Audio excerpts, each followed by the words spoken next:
नमस्कार, मैं विक्रम सिंह। आज देखेंगे कुछ इंपॉर्टेंट क्वेश्चंस। देखें ये प्रश्न कैसे बनता है और कैसे बना सकेंगे आप। तो मैं प्रश्न लेते जा रहा हूं और आप इन प्रश्नों का जवाब देते जाइएगा मुझे। पहला प्रश्न ये है, जलीय यौगिक CONH35Cl Cl2 का IUPAC में नाम क्या होगा। जब ऐसे प्रश्न आते हैं IUPAC नेम वाला, तो बेटा आप नामकरण कर लो और जो नामकरण जो करोगे उससे मैच करने वाला जो नाम होगा ऑप्शन में उन्हीं को राइट करो। अब यहां पर नामकरण करने के लिए किन बातों का ध्यान रखेंगे, देखिए यहां पे ये कॉम्प्लेक्स का नाम पहले लिखेंगे, तो कॉम्प्लेक्स का नाम क्या होगा, यानी संकुल का नाम क्या होगा। संकुल एमीन और क्लोरो है, तो हम यहां लिखेंगे पेंटा एमीन,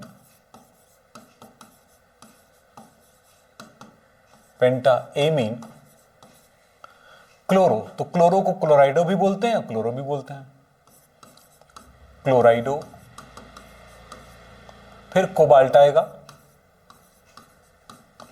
कोबाल्ट पर ऑक्सीडेशन नंबर आएगा, और फिर क्लोराइड।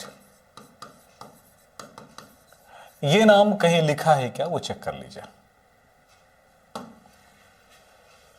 पेंटा एमीन, क्लोराइडो, कोबाल्ट 3, क्लोराइड, यहीं पे मिल गया। पहला ही ऑप्शन आपका राइट हो गया। अगला प्रश्न आपके पास ये है, निम्नलिखित में से कौन सा सॉल्वेंट समावता का एक उदाहरण है। सॉल्वेंट, हमने इस जगह पे हाइड्रेट समावता पढ़ा है। इनमें किस में हाइड्रेट समावता संपन्न होगी। हाइड्रेट समावता उन्हीं में संपन्न होगी जिसमें जल होगा। तो यहां पर देखिए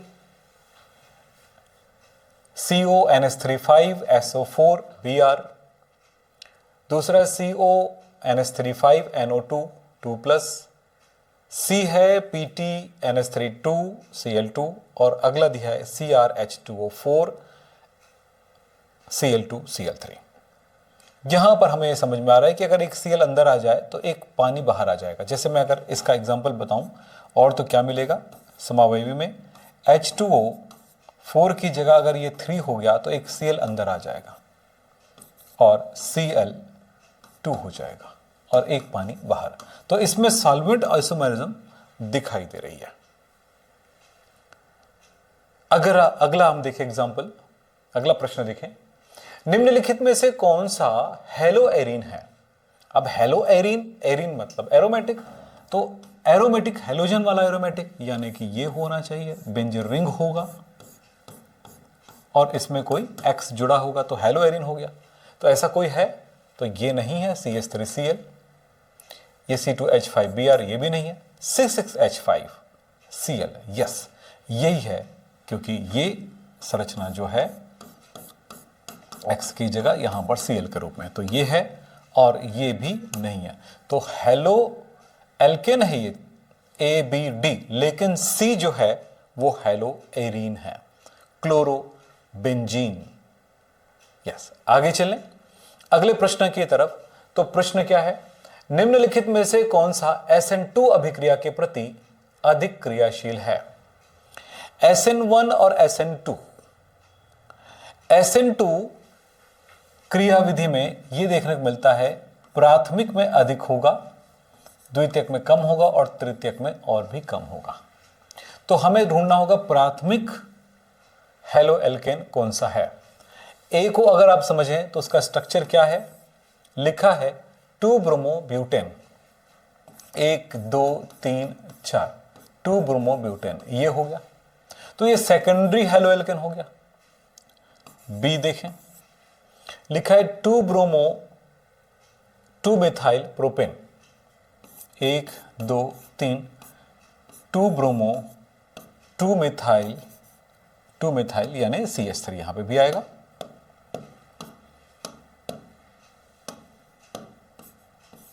ये लीजिए, तो ये तो टर्शरी हो गया, तृतीयक कार्बन पर जुड़ा है Br, इसमें प्राथमिक पर जुड़ा हुआ है Br, ये सेकेंडरी पर जुड़ा है Br। C पर आते हैं, तो हमें ये बोला गया SN2 जो है वो प्राथमिक में होगा, तो तो ये द्वितीयक और तृतीयक में नहीं होगा। तीसरा लिखा है मिथाइल ब्रोमाइड CH3Br, और ये है प्राथमिक हेलो बोलते हेलो एल्केन। डी पर चलते हैं तो डी क्या चीज है, 1 ब्रोमोब्यूटेन, ये लीजिए। तो यहां पर ये भी फर्स्ट डिग्री है। अब यहां आप देखोगे स्ट्रक्चर वाइज कि ये सुपर प्राइमरी है, तो इसमें ये पॉसिबल है, तो प्राइमरी में ही होगा, सेकेंडरी और टर्शरी में ये क्रिया आसानी से नहीं होगी। अगला क्वेश्चन, अल्कोहल में अल्कोहल हैलाइड बनाने के लिए, एल्काइल हैलाइड बनाने के लिए, अल्कोहल से एल्काइल हैलाइड बनाने के लिए निम्न में से किसका उपयोग नहीं किया जाएगा। अल्कोहल ROH से आपको बनाना है RCl, तो इसमें से किसका उपयोग नहीं किया जाएगा। तो आप देखिए, इसी में से हम जवाब ढूंढते हैं। ये कौन सा है, अल्कोहल से। पहले वाले में क्लोरीन से क्रिया की बात कर रहे हैं, तो क्लोरीन से क्रिया कराएंगे तो कहीं पर हैलोजन कहां पर अटैक करेगा, ये हाइड्रोकार्बन श्रृंखला पर अटैक करेगा, तो क्लोरो अल्कोहल हो जाएगा। तो ये वाला तो नहीं करेगा, जो नहीं किया जा सकता है, तो ये हो गया आंसर। तो ये यहां पर जवाब है कि यही जो है वो कौन सी क्रिया नहीं करने देगा, वो अल्कोहल को अल्कोहल में हेलो एल्केन में ये एल्किल हैलाइड या हेलो एल्केन में परिवर्तित नहीं करेगा। जबकि ये करेगा, ये आप जानते हैं लुकास अभिकर्मक है। ये क्रिया क्या करेगा, ROH plus HCl, zinc chloride की उपस्थिति में क्रिया है, तो ये दोनों रिएक्शन करके बना लेता है पानी और बना लेगा RCl। PCl5 से रिएक्शन कराओगे ROH का, तो क्या करेगा, PCl5 को चाहिए O, तो यहां पर लेगा POCl3 बन जाएगा, और H जो है इसके Cl से रिएक्शन करके HCl बन जाएगा, और R जो है RCl बन गया, तो RCl इसने भी बना दिया।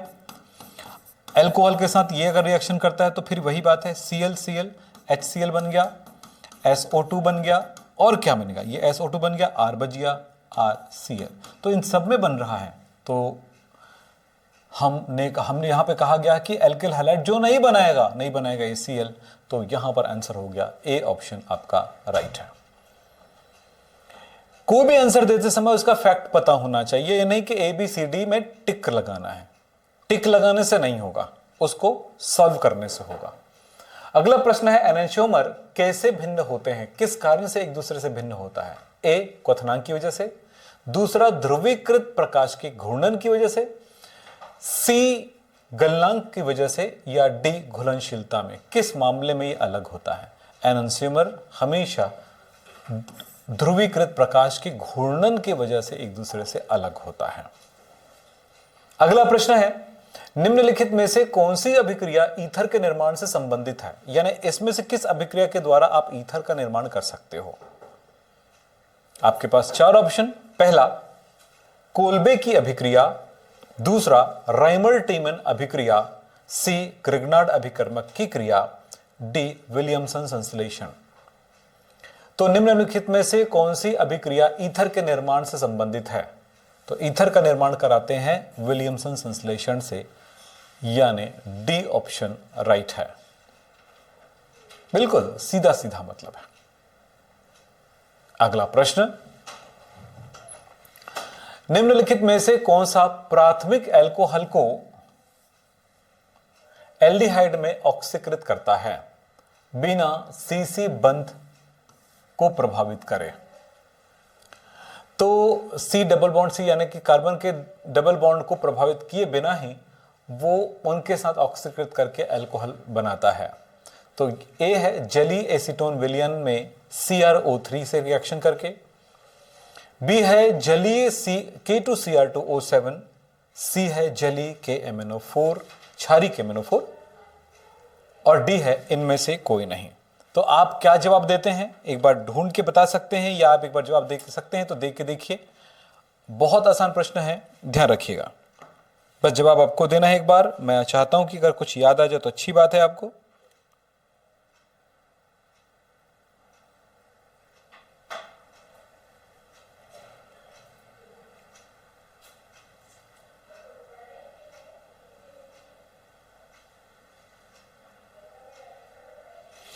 क्रोमियम ट्राइऑक्साइड जो है एक्वस एसीटोन या जेली एसीटोन की उपस्थिति में एक रिएजेंट है जिसको कहते हैं जोन्स रिएजेंट। क्या कहते हैं? Jones reagent. इसको कहते हैं हम जोन्स रिएजेंट।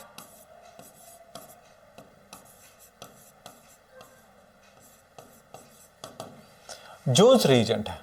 और जोन्स रिएजेंट की क्या विशेषता होती है ये थोड़ा सा आपको बताते हैं। ये दुर्बल ऑक्सीकारक है।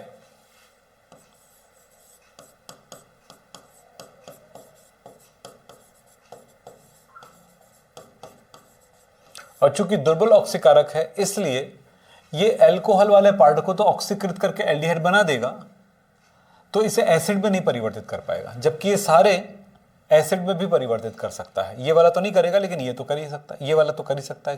तो ये दोनों में एक बात होती है। दूसरी बात ये होगा कि ये इस पर भी इफेक्ट नहीं डालेगा।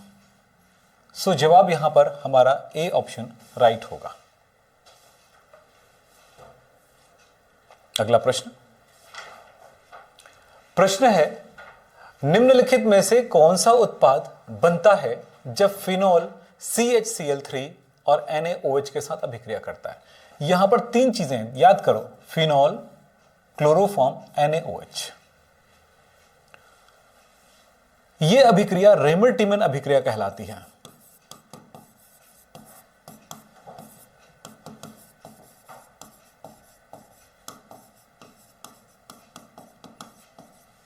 फिनॉल है,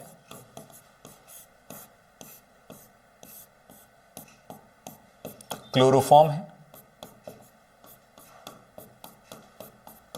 और NaOH है। इन तीनों के साथ तीनों Cl से रिएक्शन होगा, तो मैंने तीनों Cl को Na ले जाएगा। ये लीजिए, तो ये 3 Cl 3 Na के द्वारा निकल गया और निकल गया 3 NaCl। अब जो बच गया उसको ध्यान से देखिए। इस जगह के एक H को ये H, इन दोनों H के लिए 2 OH की जरूरत पड़ेगी। तो इस तरह से 2 पानी बन गया। अब क्या बचा है? एक C बचा है, एक O और एक H बचा है इसके साथ। तो हमारे पास बच गया OH जो कि फिनॉल में है अभी भी। आर्थो पोजीशन में एक H लगा, डबल बॉन्ड OH, यानी कि ये बन गया है सैलिसैल्डिहाइड। रेमर-टिमन अभिक्रिया से अगर हमने क्लोरोफॉर्म लिया है तो सैलिसैल्डिहाइड, कार्बन टेट्राक्लोराइड लेते हैं तो सैलिसिलिक अम्ल का निर्माण होता है। यह अभिक्रिया। तो ये प्रश्न ये भी पूछा जा सकता था कि ये कौन सी अभिक्रिया होगी, तो आपको बताना हो सकता है रेमर-टिमन अभिक्रिया। अगला प्रश्न है कौन सा इलेक्ट्रोफाइल नीचे दी गई अभिक्रिया में शामिल है? मैं इसको थोड़ा साफ साफ लिख दूं, थोड़ा धुंधला दिख रहा है। इलेक्ट्रोफाइल नीचे दी गई अभिक्रिया में शामिल है। अभिक्रिया इसको साफ लिख दे रहा हूं आपके लिए।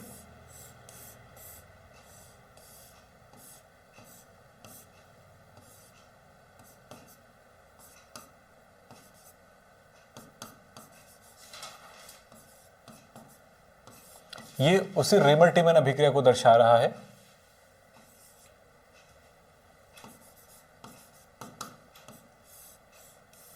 जैसा लिखा उसी के ऊपर कॉपी कर रहा हूं मैं।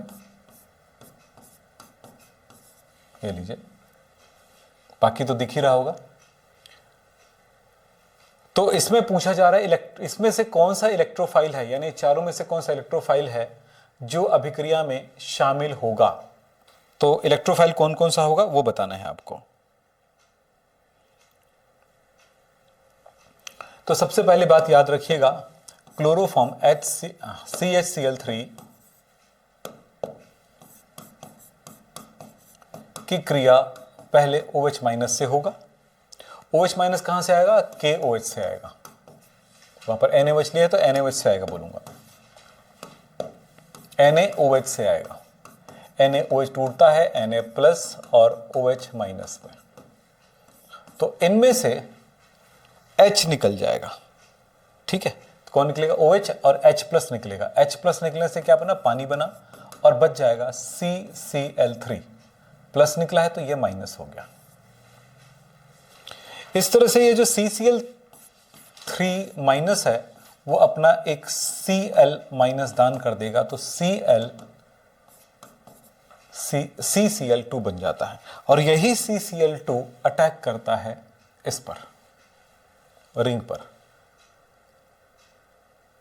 इलेक्ट्रोफाइल के रूप में, और यही है हमारा ऐसा अटैकिंग इलेक्ट्रोफाइल जो कि डी ऑप्शन इसमें आएगा राइट। अगला प्रश्न हमारे पास है, निम्नलिखित में से कौन सा अभिकर्मक एसीटोन और बेंजल्डिहाइड दोनों से अभिक्रिया नहीं करता है? ना एसीटोन से अभिक्रिया करेगा ना बेंजल्डिहाइड से क्रिया करेगा। एसीटोन यानी कि CH3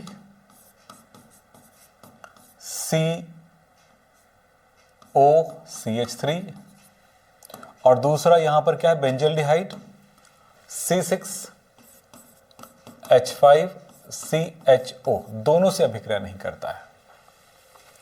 ए है sodium hydrogen sulphide. Sodium hydrogen sulphide aldehyde और कीटोन दोनों से रिएक्शन करता है, सो ये इसका जवाब नहीं हो पाया। फेनिल हाइड्रोजन भी दोनों से रिएक्शन करता है। तीसरा है फेलिंग विलियन और चौथा है ग्रिग्नार्ड अभिकर्मक। तो यहां पर फेलिंग अभिकर्मक जो है इनसे तो क्रिया कर लेगा लेकिन एसीटोन से रिएक्शन नहीं करेगा, इसलिए इसका जवाब सही है। तो सी ऑप्शन इसका राइट होगा। अगला प्रश्न हमारे पास है, निम्नलिखित में से कौन सा आइडोफॉर्म परीक्षण नहीं देगा? आइडोफॉर्म परीक्षण के लिए क्या जरूरी है याद रखना, उस यौगिक में CO के साथ जुड़ा हुआ एक CH3 होना अनिवार्य है और दूसरा एक C ऐसा जिसमें एक OH, एक H और एक CH3 जुड़ा होना अनिवार्य है। तो ऐसी संरचना, दोनों में से कोई भी संरचना होगा तो आइडोफॉर्म देगा। अब चलो पहला देखते हैं, ethanol CH3 CH OH H, ये संरचना इसमें उपस्थित है यानी कि ये अभिक्रिया देगा, ये देगा। Ethanol CH3 C double bond OH, इसमें ये है इसलिए ये भी ये अभिक्रिया देगा, अभिक्रिया देगा। क्लियर हो गई, ये अभिक्रिया देने वाला हो गया। अब C लिखा हुआ है उस पे जाते हैं।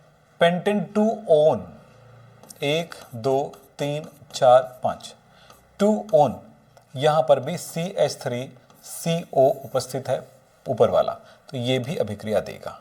अब D पे चलते हैं। पेंटेन 3 ओन C,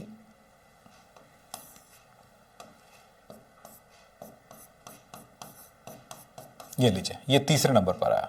तो यहां पर CO के साथ CH3 नहीं जुड़ा हुआ है यानी ये अभिक्रिया नहीं देगा। तो जो नहीं देगा वो राइट है, तो हमारे पास जवाब हो गया ये, डी ऑप्शन इसका राइट हुआ। अब चलें आगे। अगला प्रश्न हमारे पास आता है, ये निम्नलिखित में से सबसे अधिक अम्लीय कौन सा है? सबसे अधिक अम्लीय कौन सा है? तो कार्बोक्सिलिक अम्ल में कार्बोक्सिलिक एसिड की अम्लीय प्रबलता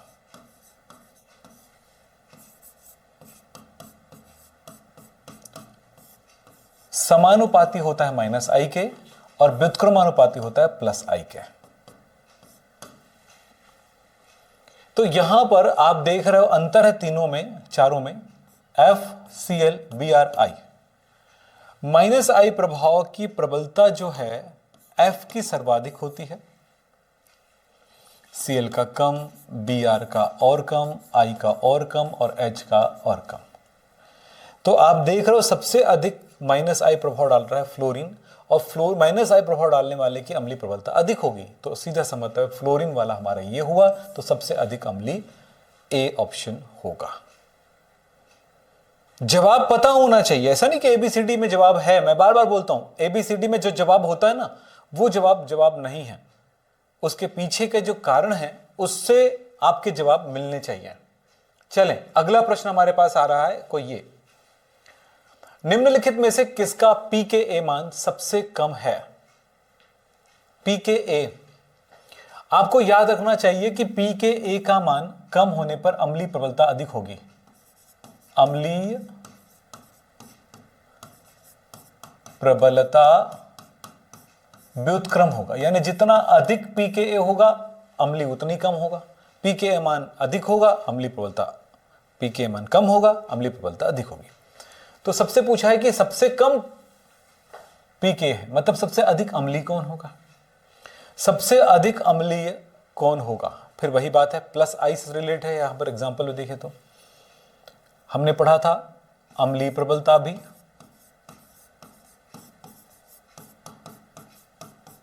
अम्लीय प्रबलता प्लस आई के बढ़ने से घटता है, तो प्लस आई का प्रभाव जो है यहां पर H से अधिक CH3 का होगा, उससे अधिक C2H5 का होगा, उससे अधिक तो HCH3, यहां पर इससे अधिक ये हो गया तो यहां पर CH3 ट्वाइस CH का होगा। तो अब आप देखिए यहां पर H है, यहां पर CH3, यहां पर ये है और यहां पर ये है। तो सबसे अधिक, सबसे कम प्लस आई जिसका होगा वो अधिक अम्लीय होगा। तो H वाला ये है तो ये सबसे अधिक अम्लीय होगा, यानी Pa का मान सबसे कम इसी का होगा। अगले प्रश्न की तरफ चलते हैं। प्रश्न है, निम्नलिखित में से कौन सा कार्बोनिल समूह को CH2 में परिवर्तित करेगा? निम्नलिखित में से कौन सा कार्बोनिल समूह को CH2 में परिवर्तित करेगा? कार्बोनिल समूह क्या होता है? ये इसको इसमें परिवर्तित करने वाला होता है क्लीमेंशन अपचयन के द्वारा। कौन सा अपचयन? क्लीमेंशन अपचयन। याद रखना, ये सबसे महत्वपूर्ण चीज है, याद रखना।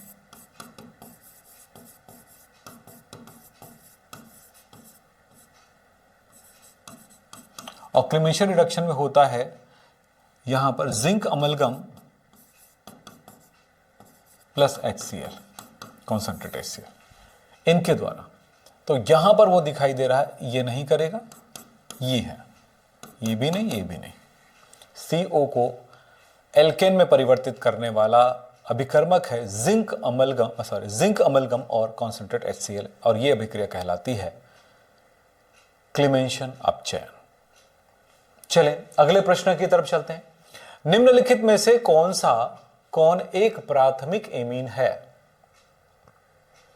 निम्नलिखित में से कौन एक प्राथमिक एमीन है?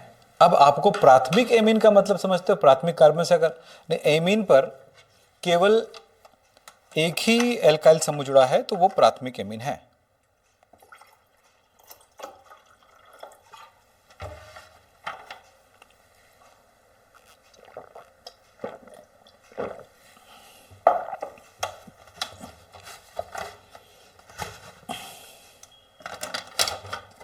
बताओ एक बार, आपसे भी सुन लेते हैं। सरल प्रश्न रहता है तभी मैं आपके लिए रुकता हूं। चलो सबसे पहले ए पे बात करते हैं। लिखा है tertiary butyl amine, tertiary butyl amine. Tertiary butyl का मतलब क्या हुआ? एक 4 कार्बन की श्रृंखला है ये, और ये टर्शरी ब्यूटाइल हुआ, इसके साथ एमीन है NH2। बी क्या है? वैसे तो ये प्राथमिक एमाइन है, क्योंकि प्राथमिक एमाइन के लिए क्या होता है, देखिए आप इतना याद रखना, RNH2 एक प्राथमिक एमीन है, first degree amine, R2NH secondary amine है, R3 ये N थर्ड डिग्री एमाइन है। तो ये तो प्राथमिक मिल गया, और वही है पूछ रहा है, तो जवाब तो मिल गया है। लेकिन दूसरे को भी देख लेते हैं, N मिथाइल मिथेनाइमीन। N के साथ एक मिथाइल है और लिखा है मिथिलेमीन, यानी इसके साथ एक CH3 जुड़ा हुआ है NH, ये मिथेनाइमीन हो गया। तो ये तो नहीं हुआ, ये तो सेकेंडरी एमीन हो गया। फिर आता है सी, ट्राईमिथाइलेमिन। ट्राईमिथाइलेमिन मतलब CH3 के साथ 3 बार, तो ये टर्शरी एमीन हो गया। चौथा लिखता है N di ethyl, N 2 N पर C2H5। फिर लिखा इथेनामाइन यानी कि C2H5, ये डी है, ये भी टर्शरी एमाइन होगा। तो जवाब मिल गया ए, टर्शरी ब्यूटाइलएमीन, ये आंसर हुआ प्राथमिक एमीन का। अगले प्रश्न की तरफ चलते हैं। प्रश्न है हमारा, निम्नलिखित में से कौन सबसे प्रबल क्षार है? एमीनों में क्षारीय प्रबलता जो होती है ना, बस याद रखना सेकेंडरी एमीन का होता है। किसका? सेकेंडरी एमीन का सबसे अधिक होता है। तो इससे अधिक, इनसे अधिक ये होगा, और इनसे अधिक ये होगा, और इनसे अधिक ये होगा, तो ये होगा। प्लस आई इफेक्ट बढ़ने से क्षारीय प्रबलता बढ़ती है, लेकिन टर्शरी का होना चाहिए तो टर्शरी का कम हो जाता है, क्योंकि उसमें बाधाकारी प्रभाव पड़ता है। अब चलते हैं अगला प्रश्न। हाफमैन ब्रोमामाइड निम्नीकरण अभिक्रिया का अंतिम उत्पाद होगा। हाफमैन ब्रोमामाइड RCONH2, ब्रोमीन और KOH के साथ गर्म करेंगे तो ये CO हट जाएगा और RNH2 बन जाएगा, यानी प्राथमिक एमीन बनेगा और एक कार्बन की कमी हो जाएगी। एक एमाइड बनता है, उत्पाद क्या है? एमाइड नहीं है, नाइट्राइल नहीं है, एक प्राथमिक एमीन जिसमें एक कार्बन कम हो जाता है। सी ऑप्शन राइट है। अगले प्रश्न की तरफ चलें। चलो चारों ऑप्शन भी पढ़ दिया करेंगे, कुछ बच्चे बोल रहे हैं तो सुनो। गैब्रियल थैलामाइड संश्लेषण में निम्नलिखित में से कौन सा अभिकर्मक उपयोग किया जाता है? A NH3, B KOH, C HNO2 और D है LiAlH4, लिथियम एल्यूमिनियम हाइड्राइड। अब गैब्रियल थैलामाइड एक अभिक्रिया है, एक प्रोसेस है, संश्लेषण है, एक निश्चित क्रम में चलता है। इस अभिक्रिया में क्या होगा? किनके साथ अभिक्रिया होने पर यह अभिक्रिया संपन्न होती है? तो आपको पता है थैलिक एनहाइड्राइड की क्रिया जब KOH से कराते हैं तो K आ जाता है। तो सीधा सा मतलब है भाई, इसमें KOH एक अभिकर्मक की तरह काम करता है, अल्कोहलिक KOH की अभिक्रिया कराई जाती है। गैब्रियल थैलामाइड अभिक्रिया या गैब्रियल थैलामाइड संश्लेषण मैंने कई बार कराया, अभी इंपॉर्टेंट रिएक्शन का सीरीज जो कराया था उसमें भी कराया था, तो आप उसको जाकर के एक बार देखिए। अगले प्रश्न की तरफ चलें। प्रोटीन की इकाई कौन सी है? A एमिनो अम्ल, B वसी अम्ल, C न्यूक्लियोटाइड और D है मोनोसेकेराइड्स। इनमें से कौन सा प्रोटीन की इकाई है? प्रोटीन की इकाई एमिनो एसिड होता है, सीधा सा जवाब है। एस्कॉर्बिक अम्ल किस विटामिन का नाम है? एस्कॉर्बिक अम्ल किस विटामिन का नाम है? एस्कॉर्बिक अम्ल vitamin A, vitamin B, vitamin C, vitamin D. Ascorbic अम्ल विटामिन सी का नाम है। अगला प्रश्न है हमारा, पौधों में कार्बोहाइड्रेट के भंडारण का रूप कौन सा पॉलीसेकेराइड है? यानी पौधों में कार्बोहाइड्रेट को किस रूप में संचित किया जाता है, स्टोर किया जाता है, यह बताना है। तो कार्बोहाइड्रेट पौधों में संचित होता है, जो हमारे भोजन का भी बहुत बड़ा महत्वपूर्ण स्रोत है, वो है स्टार्च, सेलुलोज, ये सभी चीजें हैं, लेकिन जीवों में ग्लाइकोजन के रूप में। तो यहां पर जवाब होगा स्टार्च, सबसे अच्छा आंसर यही होगा।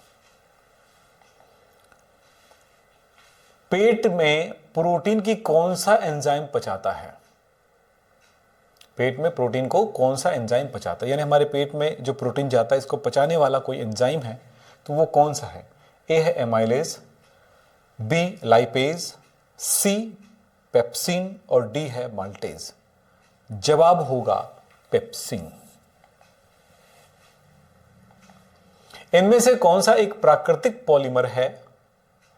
अगर मैं थोड़ा स्पीड हो जाता हूं आंसर देने में, तो आप थोड़ी देर के लिए क्वेश्चन देखने के बाद, मेरे पढ़ने के बाद पॉज कर लिया करें और जवाब देने के लिए थोड़ा सोच लिया करें।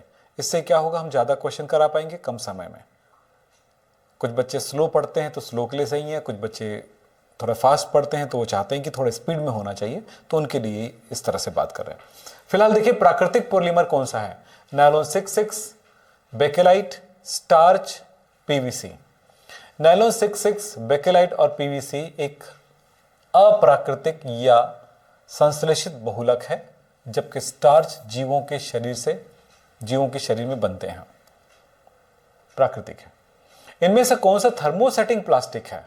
थर्मोसेटिंग प्लास्टिक का मतलब है कि एक होता है थर्मोप्लास्टिक और एक होता है थर्मोसेटिंग। थर्मोसेटिंग का मतलब है ऐसा प्लास्टिक जिसको बनाते समय तो एक बार वो हार्ड हो जाता है ना, उसको दोबारा भी गर्म करेंगे तो कभी भी वो नरम नहीं पड़ता है। तो वो है हमारे पास बेकेलाइट, पीवीसी, पॉलीथीन, नायलॉन 6। ऐसा कौन सा प्लास्टिक है जिनको गर्म करने पर नरम नहीं होता है? वही होगा। तो बेकेलाइट ही एक ऐसा प्लास्टिक है जिसको गर्म करने पर नरम नहीं पड़ता है। आपके घर में जो स्विचेस लगे हुए हैं वो बेकेलाइट है। आपके घर में बर्तनों पर जो प्लास्टिक लगा हुआ है हैंडल के रूप में, वो भी बेकेलाइट है। घर में जो प्रेस है या प्रेस का बॉडी है वो बना हुआ है बेकेलाइट है। और हमारे शर्ट में भी जो लगा हुआ प्लास्टिक होता है वो बेकेलाइट होता है, क्योंकि जब प्रेस करते हैं तो ये ना पिघलना चाहिए। इनमें से कौन सा समबहुलक है? समबहुलक मतलब ऐसा बहुलक जिसके एक लक समान हो। तो समबहुलक कौन सा होगा? Nylon 66, Buena S, polyvinyl chloride, bakelite. Nylon 66 दो, ब्यूना एस, पॉलीविनाइल क्लोराइड यानी कि पीवीसी, ये जो है ये समबहुलक है। इनमें से कौन सा इलास्टोमर है? इलास्टोमर मतलब होता है इलास्टिक यानी कि रबर जैसा, रबर है। Polystyrene, Buna N, nylon 6, PVC. Buna N. इनमें से कौन सा कृत्रिम मिठास पैदा करती है? Glucose, aspartame, fructose, sucrose. तो इसका जवाब होगा स्पार्टेम। स्पार्टेम। दर्द कम करने के लिए कौन सी प्रकार की दवाएं लिया जाता है? Analgesic, antipyretic, antibiotic, tranquilliser. Analgesic दर्द निवारक औषधि है। एंटीपायरेटिक बुखार या ज्वरनाशी हो गया। एंटीबायोटिक ये शरीर के इन्फेक्शन को दूर करने के लिए काम आता है। और ट्रैंक्विलाइजर यानी कि दिमाग में पड़ने वाले जो उत्तेजनाएं होती हैं उनको कम करने के लिए उपयोग किया जाता है। तो एनाल्जेसिक दर्द निवारक। इनमें से कौन सा खाद्य परिरक्षक नहीं है? जो खाद्य परीक्षक नहीं मतलब भोजन को सड़ने से बचाने वाला कौन सा नहीं है? A sodium benzoate, B potassium metabisulphite, C sorbic अम्ल और डी पैरासीटामोल। एकदम साफ नजर आ रहा है, पैरासीटामोल को दवाई के रूप में उपयोग करते हैं, बुखारनाशक के रूप में। तो डी ऑप्शन राइट है इसका। अगला प्रश्न, कठोर जल में सफाई के लिए प्रयोग किए जाने वाला पदार्थ, यानी कपड़े धोना है और पानी हार्ड वाटर है, तो इनमें से किसका उपयोग करेंगे? ए साबुन, बी अपमार्जक, सी ए और बी दोनों, और डी इनमें से कोई नहीं। कपड़े की सफाई करने के लिए क्या उपयोग करते हैं हार्ड वाटर के लिए? बी अपमार्जक। जो डिटर्जेंट होता है उसका उपयोग करते हैं हम, क्योंकि साबुन से नहीं धो पाएंगे हार्ड वाटर में। अगला प्रश्न है, निम्नलिखित में से कौन सा कथन सेल में अक्रिय इलेक्ट्रोड के बारे में सही नहीं है? अक्रिय इलेक्ट्रोड, ऐसा इलेक्ट्रोड जो रासायनिक अभिक्रिया में भाग लेता है, उनके लिए बात कर रहा है। उसके लिए जो गलत है वो ढूंढना है, सही क्या है और सही नहीं है उसको ढूंढना है। तो सही क्या है? यह सेल अभिक्रिया में भाग नहीं लेता, यह सही है, तो हमें इसे, ये हमारे लिए राइट नहीं होगा, फिलहाल तो भी राइट है, सही है। यह ऑक्सीकरण या अपचयन दोनों के लिए सतह प्रदान करता है, सही है। यह इलेक्ट्रॉनों के चालन के लिए सतह प्रदान करता है, नहीं। और यह रेडॉक्स अभिक्रिया के लिए सतह प्रदान करता है, यह भी सही है। तो डी ऑप्शन, सी ऑप्शन इसका राइट है। जो गलत है उसी को तो ढूंढना था हमको। अब यह प्रश्न हमारे पास दिख रहा है, चतुष्कोणीय क्रिस्टल,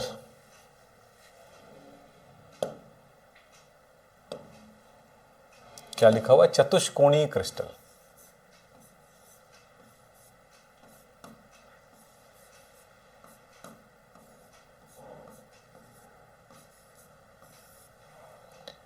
ए बी सी, हाँ, तो इसमें 4 ऑप्शन है, उसके लिए सही क्या होगा? इसका सही होता है चतुष्कोणीय क्रिस्टल में ए बराबर बी बराबर सी नहीं है, लेकिन यहां पर अल्फा, बीटा और गामा दोनों बराबर होगा, 90 डिग्री होगा। ये चतुष्कोणीय क्रिस्टल होते हैं।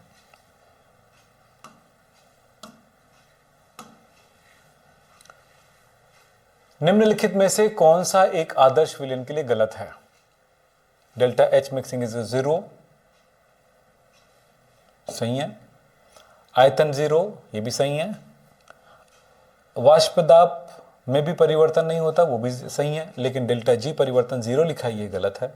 यानी कि जो गलत है वो डी है।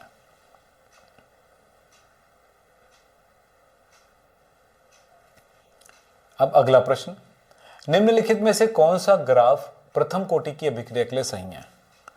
प्रथम कोटि अभिक्रिया में यह देखने को मिलता है, जितनी ज्यादा सांद्रता होगी अभिक्रिया की दर उतनी ही अधिक स्पीड में होगा। सांद्रता बढ़ती, सांद्रता कम होती जाएगी, अभिक्रिया की दर कम होता जाएगा। यही है ए ऑप्शन राइट।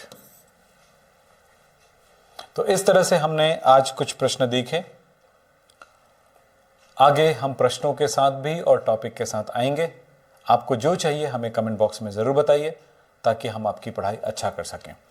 किसी तरह की कोई बात हो तो हमारे नंबर पर कॉल कर सकते हैं। और दूसरी बात कि अगर आपको हमसे कोई सलाह लेना है या हमारे कोर्स के साथ ज्वाइन होना है तो हमारे नंबर है, इस पर हमें कॉल कर सकते हैं, सुबह 10 बजे से लेकर के शाम को 6 बजे तक। तो आज की क्लास यहीं पे समाप्त करते हैं। नमस्कार, धन्यवाद, थैंक यू।